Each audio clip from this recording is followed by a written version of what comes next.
On vous dit ici dans 1 Samuel chapitre 29, au verset 1, dans la Bible.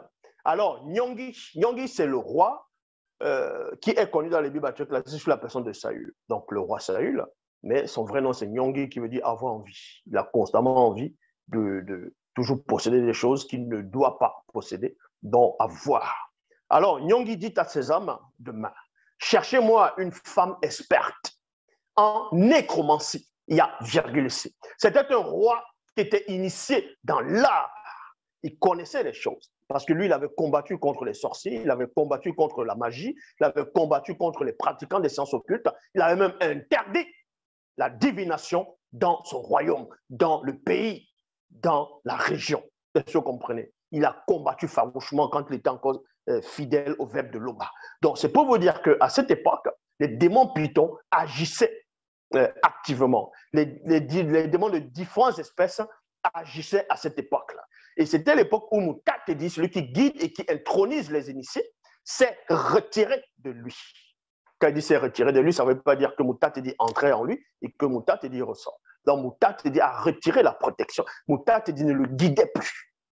Et aussi, le puissant Dina, donc le prophète Samuel aussi s'est retiré de lui. Et Nyongi s'est retrouvé, on va dire, tout seul. Il n'avait plus de visions. Moutatedi ne lui parlait plus, ni le Moutopeda Moudi, c'est-à-dire Dina ne lui parlait plus. Et il était dans l'angoisse par rapport aux ennemis. Donc, il voulait à tout prix. Bon, Dina n'était même plus là à cette époque, déjà pour commencer, parce qu'à un moment, Dina l'avait déjà, avant cela, avant cet épisode dans 1 Samuel chapitre 29 au verset 1, Dina s'était déjà retiré de lui, donc Dina avait déjà quitté le visible.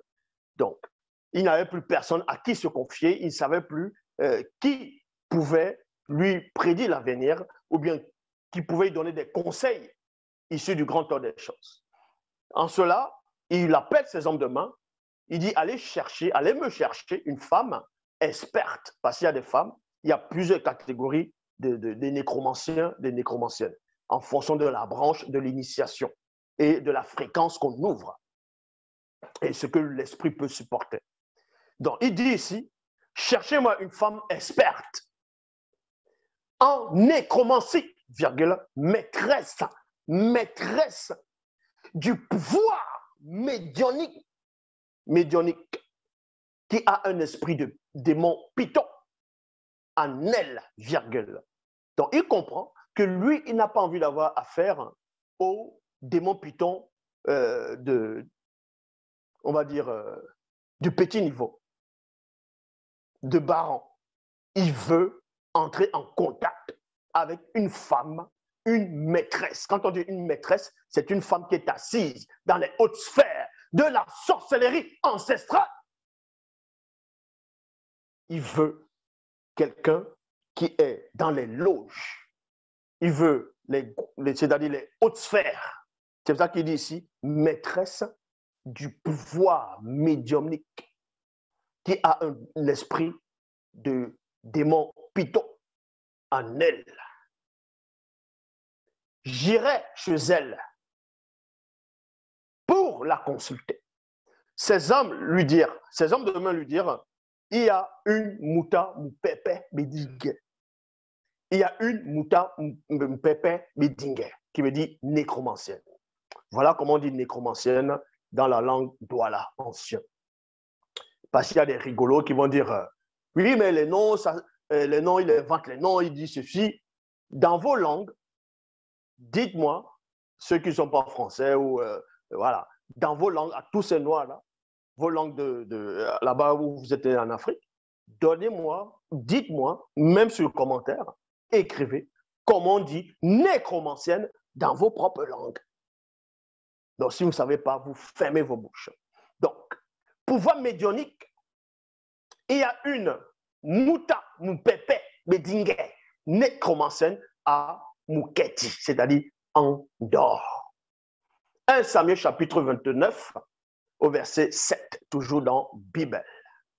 La femme nécromancienne invoqua un démon familier. Donc vous comprenez que quand le roi Saül, donc Nyongi va aller voir cette femme Mouta Moupepe Bedingue, donc la nécromancienne, maîtresse en pouvoir médiumnique. À un moment, la femme ne va pas à ce moment savoir que c'était Nyongui. Même dans les Bibles classiques, parce que les témoins de Jéhovah vont vous raconter du n'importe quoi là-bas dedans. La femme demande à Nyongui, qui veux-tu que je te fasse monter? Parce que c'était une médium. Elle pouvait voir le monde spirituel où sa fréquence est capable d'entrer. Pas le monde spirituel de la haute fréquence, issu des grandes, c'est-à-dire de la haute fréquence, non. Mais ici, c'était dans le plan occulte. Et plutôt Nyongui demande à cette femme qu'il a envie de voir Dina, c'est-à-dire le prophète Samuel. Et voici ce qui se passe. Cette femme avait un démon python en elle. C'était une possession consentante. Ce qui veut dire, ça s'appelle la cohabitation occulte. C'est-à-dire que lors de ton initiation, on te présente en ton totem, à ton génie, à ton guide. Et quand il entre en toi, tu acceptes volontairement la cohabitation. C'est-à-dire que le démon ne va pas te tourmenter, il ne va pas te tourmenter comme s'il tourmentait un possédé, un démoniaque. C'est pour ça que tu as toujours tes sens, tu parles, tu peux rigoler, tu peux, voilà. Parce que le démon est en toi, mais sauf qu'il va te révéler des secrets, il va te révéler des choses. Et c'est là où cette femme qui avait un esprit de python à l'intérieur d'elle, un démon python de haut rang, cette femme va demander à Nyongui, qui veux-tu que je te fasse voir? En gros, tu veux que je te fasse monter? Bref, tu veux que je te fasse voir qui? Tu veux voir qui? Tu veux entrer en contact avec quel esprit? Avec quelle personne? Et Nyongui dit, fais-moi monter Samuel. Donc, je veux entrer en contact. Ouvre-moi la fréquence de Dina. Parce que lui, Nyongui, il n'arrive pas à pénétrer, à ouvrir la fréquence qui donne dans le lieu, dans l'endroit, dans le plan, dans la dimension où se trouve Dina.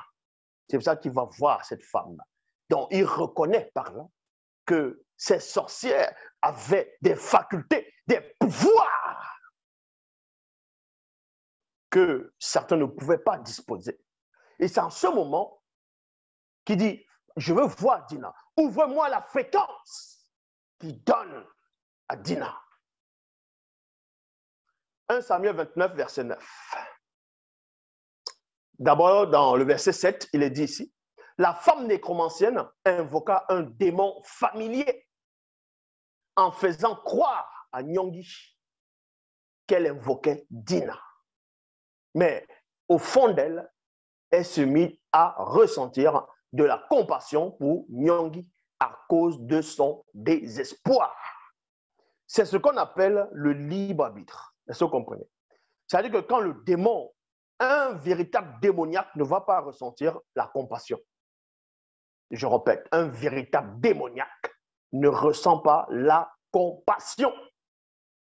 Or, ici, elle est possédée, mais volontairement. Ça veut dire que le démon, dans l'association, dans la cohabitation occulte, lors de son initiation, il y a une règle.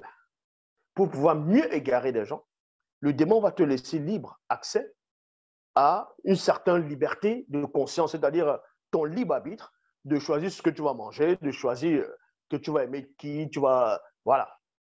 Et c'est là où, parce que l'esprit de cette femme n'était pas emprisonné comme une véritable démoniaque. C'est pour cela qu'elle était capable de ressentir de la compassion malgré que le démon Python soit en elle. C'est pour ça qu'on vous dit ici, mais ce n'est pas écrit dans les Bibles classiques parce qu'ils ne peuvent pas pénétrer cette dimension-là. Elle ressent de la compassion pour Nyongui parce que pour le roi Saül, elle a ressenti la compassion parce qu'elle a vu son désespoir. Dans 1 Samuel chapitre 29, au verset 9, toujours dans la Bible, il est dit ici, aussitôt, le démon Python quitta la femme. Quitta la femme. Donc, qu'est-ce qui s'est passé? Cette femme nécromancienne qui avait un esprit de Python en elle, elle a invoqué un démon familier. Parce que c'est comme ça que ça se produit. Parce que Dina, Nyongui, avait déjà cru à ça. Avait déjà cru qu'il pouvait parler à quelqu'un qui a déjà quitté qui a rompu le lien avec le visible. Et c'est là où le démon familier entre en jeu pour prendre l'apparence de Dina. Mais sauf que dans Bible, le démon familier n'a pas pu prendre l'apparence de Dina. Cela a été interdit. Parce qu'il ne pouvait pas, le démon familier ne pouvait pas entrer dans la fréquence de Dina pour pouvoir copier mystiquement son apparence. Contrairement à Moudima Bobé, le mauvais esprit en chef, Satan, qui prend l'apparence trompeuse de Moutatedi. Parce que Satan a capté la fréquence. Il capte la fréquence parce que lui-même, il vient du grand ordre des choses. Or, le démon ne vient pas du grand ordre des choses. Il a eu la naissance dans le plan visible, bien longtemps après l'homme. Or, Satan, même s'il est Satan maintenant, il demeure un chérubin, un ébouté moudi. Est-ce que vous comprenez? Mais ici, on n'est pas en train de parler de lui. Et le vrai Dina va venir, non pas parce que la femme a invoqué Dina, contrairement dans les Bibles classiques, où on vous dit qu'il y a une sorcière qui va invoquer Samuel, et puis Samuel va venir. Ah, depuis quand quelqu'un qui est dans les sciences occultes a le pouvoir de faire appel à quelqu'un qui est dans le royaume de Dieu, entre guillemets. Vous voyez que ça ne tient pas. Mais bon.